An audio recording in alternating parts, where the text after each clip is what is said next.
Paano nga ba naging patron si Saint Aloysius Gonzaga, the Angel of Purity, ng mga taong merong HIV? Praise be God through His saints.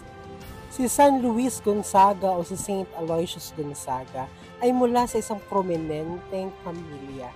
At dahil nga panganay si Saint Aloysius Gonzaga, inaasahan na hahalili siya sa kanyang ama at magiring isang sundalo. Pero after reading Lives of the Saints, doon siya na-inspire na maging missionary. At bata pa lamang si Saint Aloysius Gonzaga, kinonsecrate niya na yung kanyang sarili sa mahal na Birhen. Nangako to always remain pure. Alam niyo ba, nagpaalam siya sa tatay niya na gusto niya maging religious. Pero itong tatay niya, ang ginawa is dinala siya sa mga gandang lugar, mga gandang destination para makalimutan niya yung kagustuhang maging religious.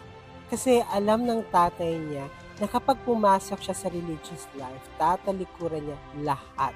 Lalong-lalo na ang marangyang buhay na siya namang gustong talikuran ni Saint Aloysius Gonzaga. Sinasabing nakatanggap ng First Holy Communion si Saint Aloysius Gonzaga sa kamay ni Saint Charles Borromeo.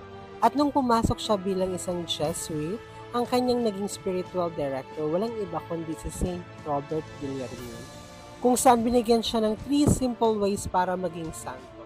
Una is frequent confession and communion. Pangalawa is much devotion to the Blessed Virgin Mary. At pangatlo, read the lives of the saints. At dahil nga merong sakit sa kidney si Saint Aloysius Gonzaga, parang lagi na lang siya nasa bed na higa. Pero during that time, lagi siyang nagbabasa ng lives of the saints. Sinasabing nagpakita rin kay Saint Aloysius Gonzaga si Saint Gabriel the Archangel para sabihin na nalalapit na ang kanyang kamatayan. Nung nagkaroon ng salot kung saan maraming namamatay dahil dito, inilaan ni Saint Aloysius Gonzaga yung kanyang oras para sa pag-care, pag-aalaga doon sa mga may sakit. Inassign nga si Saint Aloysius Gonzaga doon sa lugar kung saan walang mga affected nung sakit. Merong binuhat si Saint Aloysius Gonzaga na may sakit without knowing infected pala yon nung kumakalat yung sakit. At dahil doon nahawa siya at dumating na rin yung oras na sinabi ni Saint Gabriel the Archangel kung saan namatay po siya sa kapistahan ng kabanal-banalang puso ni Jesus. And after his death, nagpakita siya sa isang Jesuit na merong sakit kung saan pinagaling niya ito. At sinabihan niya ito na huwag mapapagod sa pagpapalaganap ng debosyon sa kamahal-mahaling puso ni Jesus. At nung ika-400 death anniversary ni Saint Aloysius Gonzaga, prinopose sa mga Jesuit kay Pope John Paul II na gawing patron ng merong mga HIV, pati na rin ang mga caregiver nito, si Saint Aloysius Gonzaga.